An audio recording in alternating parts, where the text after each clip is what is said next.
I'll divorce a slave who doesn't do housework, huh? Suddenly entering the room, my husband, Ethan, remarked. He was smirking and looked down on me as I sat in a chair for a while. I'm already doing you a favor by putting up with you useless. Hurry up and get dinner ready. Ethan was livid. But to my horror, he even kicked my belly, which was in its 9th month of pregnancy. Caught off guard, I, along with the tablet I was holding, tumbled down from the chair onto the floor. In that falling moment, I tried to protect my belly. The pain from the fall shot through my entire beauty, out beyond my initial scream. I couldn't utter a word due to the pain and clutched my belly desperately. Ethan kept kicking me and was like, "Get up and do your job," when suddenly an angry voice yelled at him from somewhere. What awaited such a husband after this incident was, my name is Yvonne Dawson, 29 years old. Out living with Ethan, my husband who's 3 years my senior. Though soon, we're gonna be a family of 3. Actually, a new life is growing inside of me. State now, in my 9th month of pregnancy with our first child. I often find myself cluelessly reading maternity magazines, somehow making it through the stable period of pregnancy. But that doesn't mean I've been at ease. Every day is a mix of finding out what I shouldn't do and what might be best for the baby at this stage. From morning sickness, which I had only seen on TV dramas, was far more grueling in reality. Looked alongside realizing the challenges of childbirth. I've also come to appreciate the greatness of motherhood, hoping that my baby would be born safely. I've eagerly awaited the day. However, something started to trouble me. It was about Ethan. When I told him about my pregnancy, he was like, "All right," pumping his fist in the air and cheering. I believed we'd have a happy family life. I pictured a bright future full of smiles with Ethan and our soon-to-be-born baby. However, as I grappled with the uncertainties of my first pregnancy, feeling unwell, unable to move as usual, or bedridden due to morning sickness, Ethan began to change. And why the hell are the lights off? Eggs? Sorry. I've had bad anemia since this morning. So you haven't done anything again. Yes, that's why I tried calling to let you know. Maybe you could grab something to eat or buy something on your way home. And I was already on my way. How am I supposed to get my food now? Saying this, he began yelling and throwing things around.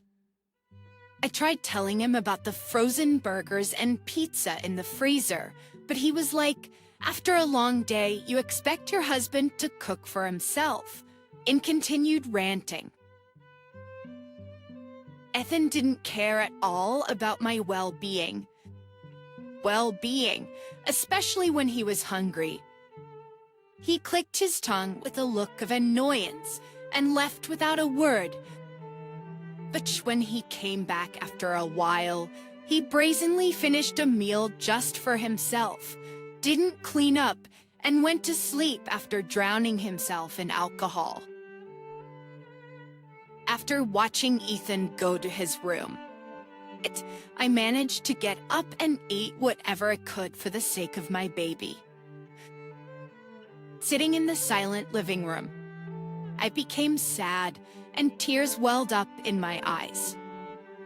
It's the happy family life I had dreamt of until the other day seemed to be crumbling so quickly, and I couldn't process it.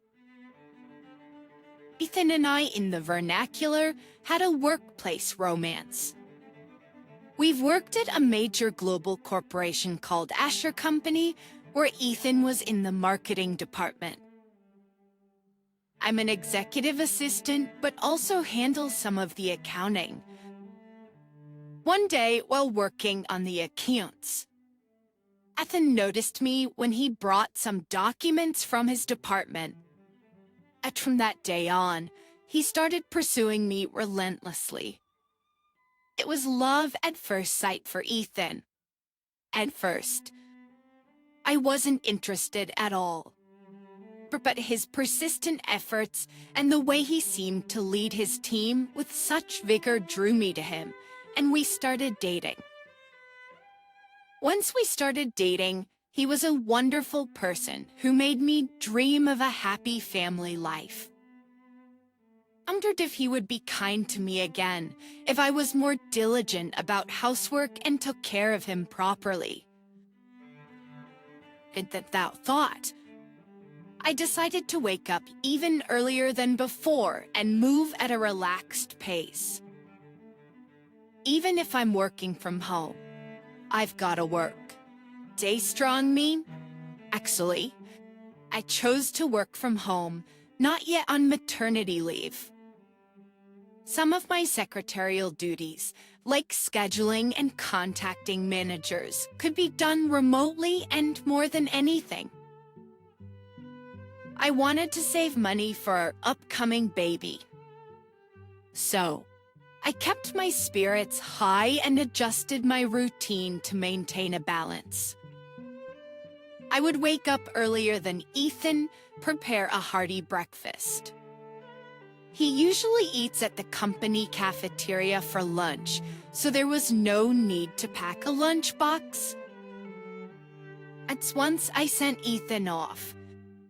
They could work at my own pace until he returned in the evening, balancing work and house chores. That's how I spent my days. However, Ethan's attitude towards me didn't change. In fact, it became colder day by day. One weekend, I was feeling unwell from the morning, and even though the alarm rang, I couldn't get up. Unfortunately, I overslept until Ethan's wake-up time. Wake up. I told you I've got a golf outing with clients today. You expect me to leave without breakfast. Oh, right. He had mentioned it. I'm sorry. I just couldn't. Before I could say anything else, he was like, "You're useless," and kicked the bed hard in frustration. This loud voice and the jolt scared me, and without thinking, I said something I shouldn't have. I usually do it right, but today just happened to be. What? You're getting defensive now? You're a homemaker. It's a given you should get it right every day. He raised his voice even more and started lashing out at the things around him. The sounds of objects colliding and breaking echoed throughout the room. I'm so sorry. Please stop it. Terrified, I plugged my ears and apologized. From then on, we barely spoke. That's when Ethan seemed upset. I kept my distance and would apologize if he said anything. Of course, I hadn't done anything wrong. Could I really give birth feeling this way? I thought about going back to my parents' house for the birth, but there's a chance that seeing the baby might make Ethan come around again. Just like when I told him about the pregnancy, he might be happy. I decided to hang on to that faint hope. It took a little while after Ethan left. I slowly got up and started cleaning up the things he had angrily thrown around and scattered on the floor. Featured among them was a picture frame containing a photo of us, taken back when we were dating. Only the glass surface of the frame was shattered, leaving it pitifully broken. felt as if it was saying that things could never go back to the way they were, and tears began to stream down my face. Then someone knocked on the front door. Checking the time, it was a bit past 10:30 a.m. Who could it be? Ethan wouldn't knock the door, keeping my tears. I went to answer the door. May I ask who's calling? A kind and cheerful voice answered. Yvonne, it's Jessica. Be surprised by the unexpected visitor. I quickly opened the door. Jessica, I must have looked terrible. Bent on seeing me. Jessica was like, oh dear, what happened? You look pale, and reached out with her plump hand to comfort me.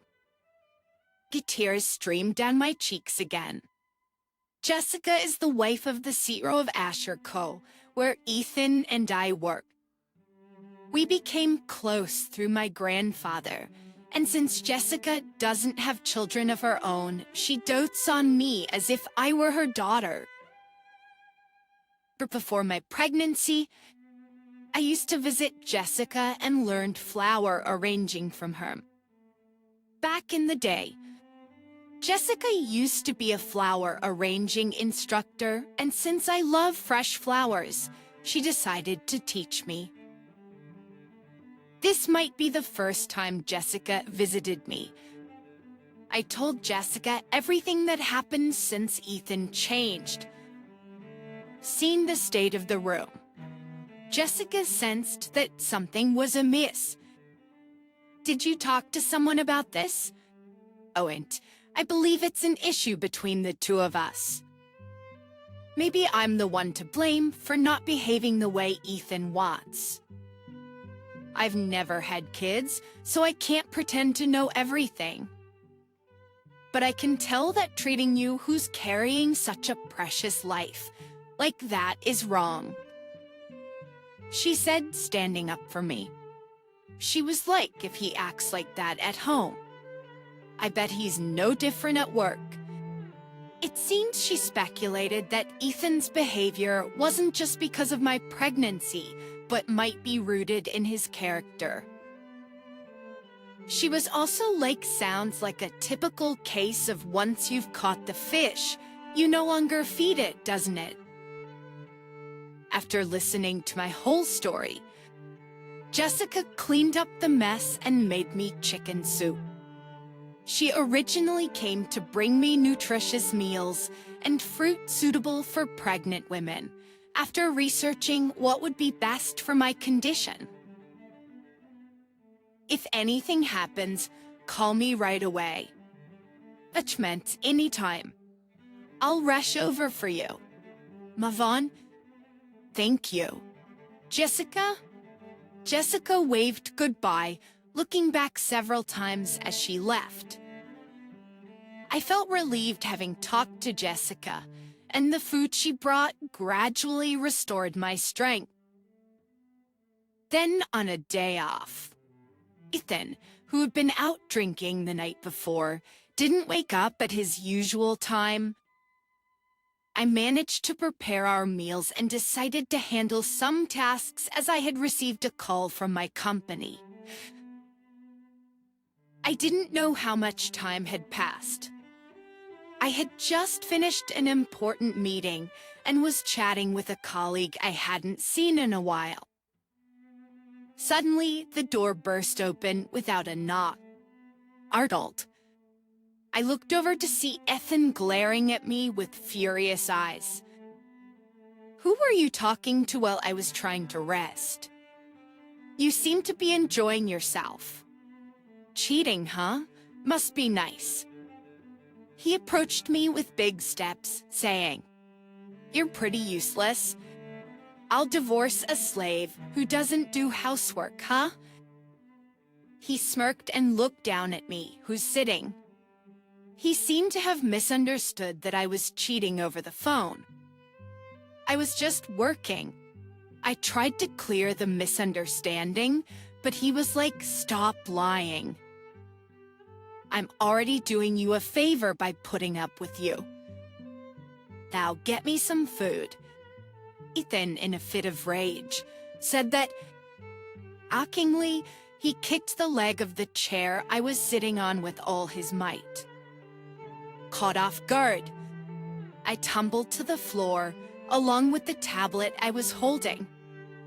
I'm going to fall. The moment I thought that, I protected my belly, but the pain from the fall resonated throughout my body.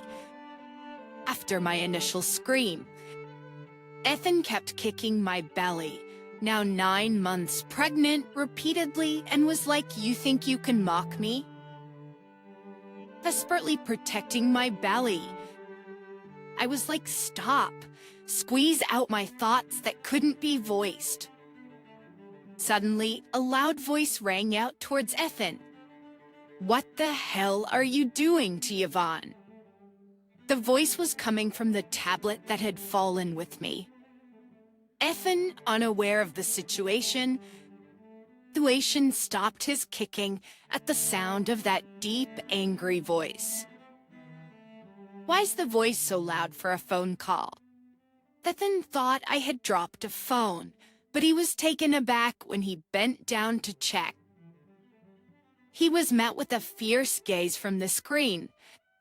The pain became unbearable, and I mustered up enough strength to speak. "Please call an ambulance." Feeling pain like I never had before. I felt like I might lose consciousness any moment, but I managed to get those words out. From first a drama, now you're pretending to be ill? Ethan scoffed at my plea, as if it meant nothing. That from the tablet, another voice boomed. "Great, you fool. You think her agonizing cry is her faking it? They'll call an ambulance now." "Who are you?" Ethan was ready to berate the person on the screen, but turned pale when he saw who it was. "I'll call the ambulance." Acting Mr. Waller? You see on the screen were the familiar face of the CEO from Wall Street Company, Mr. Waller, and an older man unknown to Ethan. "Ethan, I heard everything. How foolish can you be? Do you even consider yourself a human? It's just some rough play, you know. Isn't it?" Ethan's pathetic excuse was met with another shout from the older man. "Separate, you monster. Who the hell kicks a pregnant woman's belly multiple times, and especially my precious granddaughter? Levine, who are you, man?" The one to calm down the furious Ethan was Mr. Waller, the CEO of Wall Street Company. "Ethan, don't you recognize the chairman of our company, the Mr. Samuel Asher? And you didn't know that Yvonne is his granddaughter?" Those words were hard to believe for Ethan. And for good reason. Ethan had no idea that Yvonne was the granddaughter of the chairman of Asher Company, Samuel Asher, and the reason being that my father had chased his dreams since his student days and didn't take over my grandfather's business. Moreover, after Samuel became the chairman, he rarely showed his face at the company. So he was somewhat of an enigma. The company name is Asher, so probably Ethan didn't connect my original name, Yvonne Ashfield. However, I wasn't planning on keeping it a secret forever. I wanted Ethan to meet my grandfather, and Ethan had even said he was gonna greet him. I was planning to introduce them as a kind of surprise when they met. I bet Ethan never dreamt that they'd meet while he was seen being aggressive towards his wife. Seeing Ethan pale and dumbfounded, Mr. Waller added insult to injury. We'll have to think about your position in the company. Please wait, agreed Mr. Waller. I really didn't mean any harm. I was just trying to... The call arrived and around the same time. Jessica, who must have received a call from Mr. Waller too, showed up. As the paramedics lifted me onto the stretcher, Ethan tried to grab my hand, but Jessica shoved him away. Back off, and if anything happens to Yvonne or her baby, I'll never forgive you, even if they're both fine, said Jessica, giving Ethan a disbelieving glare. Returning to the tablet displaying Mr. Waller and my grandfather, she said, I'll be accompanying her, holding my hand tightly, and boarded the ambulance with me. As I was loaded into the ambulance, my already fading consciousness began to slip away. I could faintly hear Jessica's voice calling out my name. It seemed to fade as my vision turned black. I wondered how long I was out. Feeling a brightness, I opened my eyes. Where am I? I murmured, looking around. Then I heard someone saying, Yvonne, oh thank goodness. I'm so sorry.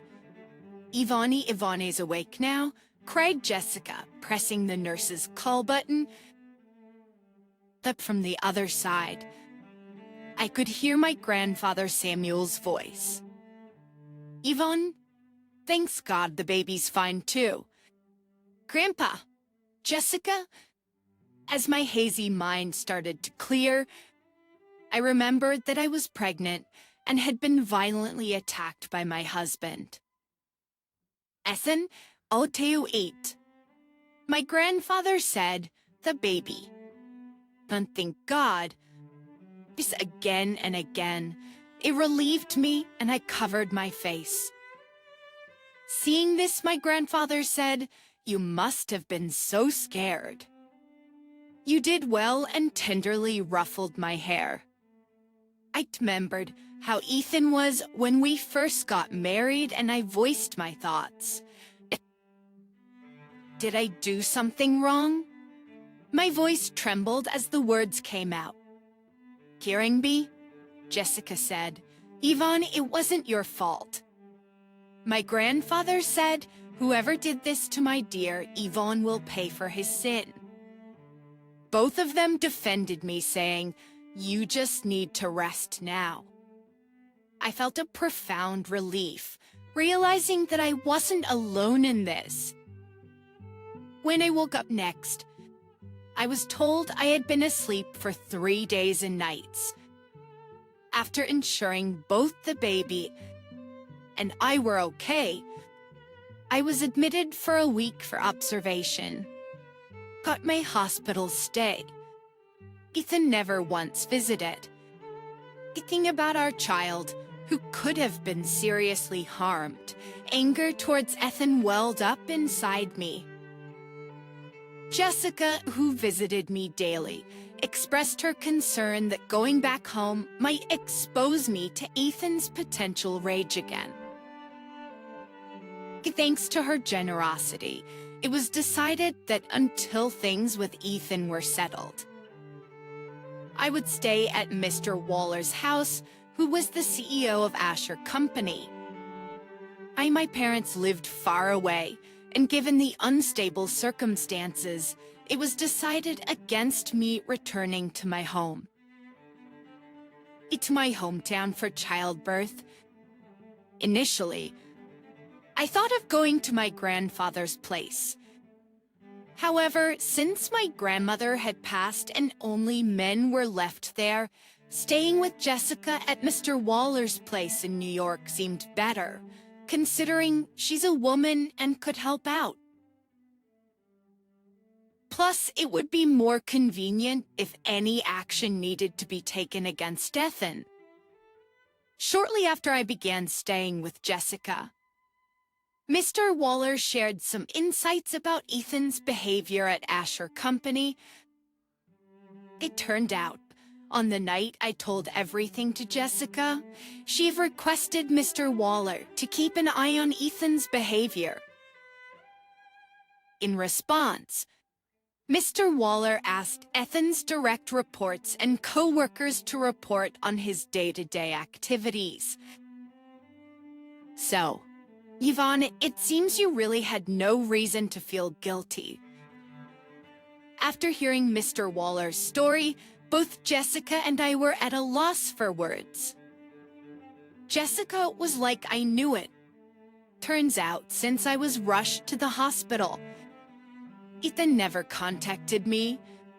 He was under the impression that I had wronged him and ran away. Worse yet, he was spreading rumors at work that I had cheated on him and felt guilty, which was why I left. Moreover, a coworker from Ethan's batch revealed that he was always an arrogant person, looking down on those he considered beneath him, and even treated some of his subordinates very poorly. Back then, I was the most popular female employee in the company. Ethan only pursued me for that reason. He apparently boasted that once we got married, he'd treat me like a slave and exploit me to no end. I had been deceived by Ethan. Realizing this made me feel utterly naive for ever thinking I was lucky to have met someone kind. He doesn't even feed the fish he caught, Jessica remarked with a look of disgust. I bet he's up to no good outside of work as well. We should probably look into it. Jessica exchanged glances with Mr. Waller and nodded. She was like, "Wait here," giving me a reassuring pat on the shoulder before heading deeper into the room. She returned in less than 5 minutes, handing me a business card. This person's willing to really listen to you, so you might want to consult with them. When I looked at the card, I realized it belonged to an attorney. It turned out that my grandfather, knowing this attorney was a top-notch professional, had entrusted it to Jessica to pass on to me.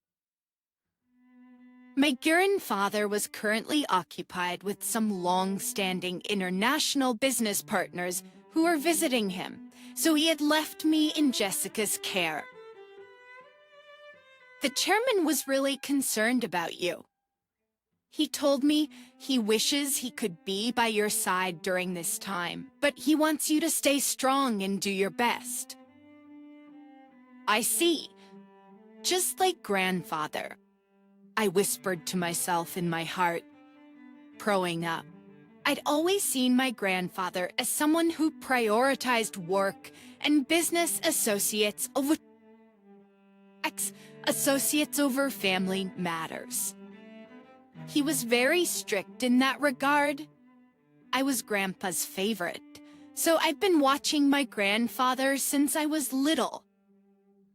Although he always seemed stern in his work and even came off as cold when I was a student. I knew the love he'd shown me when I was little, so I always adored my grandfather. This with the encouragement from someone as dear to me as my grandfather. I decided it was time to face Ethan head-on and figure out the direction of my life. And when I had the attorney look into various things, the revelations just kept coming. It turned out that Ethan was an unbelievable person. Firstly, he had framed me as the unfaithful wife who had run off, but investigations revealed he had relationships with multiple women, including a receptionist at Accompany. Upon Mr. Waller conducting an internal investigation at Accompany, suspicions arose that Ethan was embezzling company money, trying to pin the blame on me, who also worked in accounting. Soon after, my cell phone rang. Of course, it was Ethan. What the hell is going on? He shouted, the anger evident in his voice. I no longer found him intimidating, responding in a calm yet cold manner. Should I assume you've received the certified mail I sent? Why are you talking so formal and distant? Oh, haven't you read it?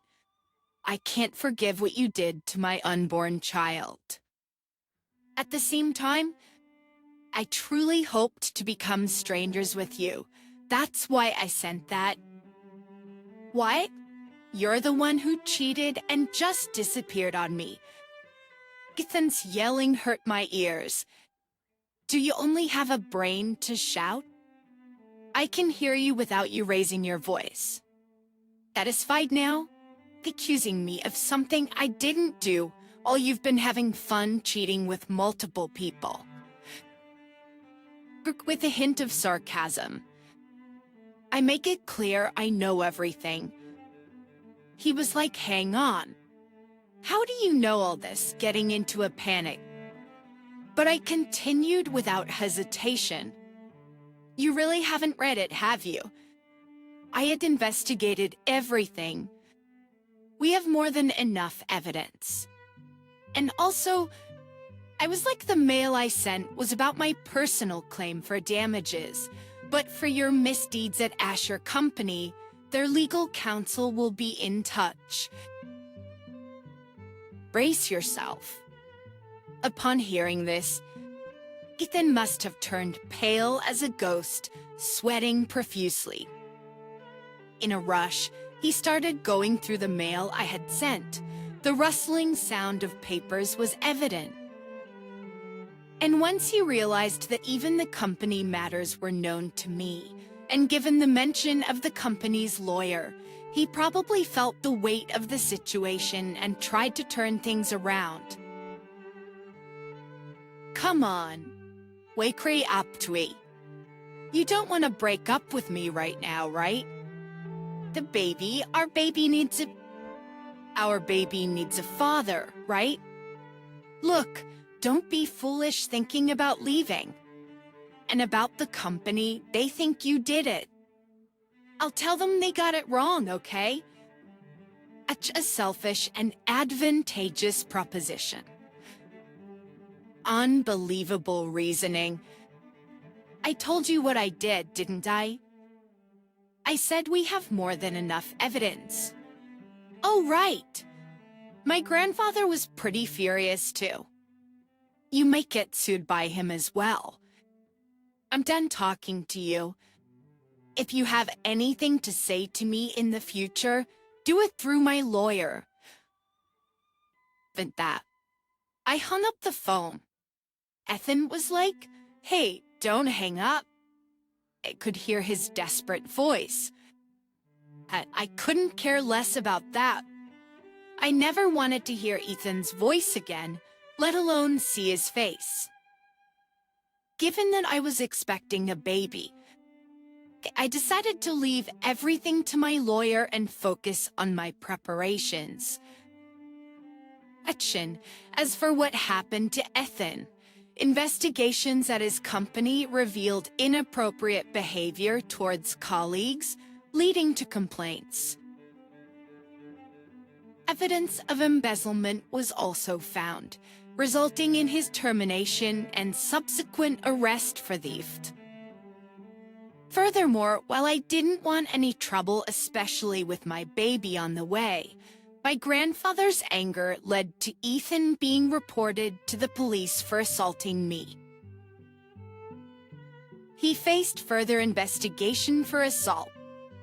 Financially, multiple compensation claims piled up on him, resulting in a massive lump sum demand. Except for the time being, Ethan's behind bars, but when he gets out, well, his life's gonna be even tougher. You had it coming.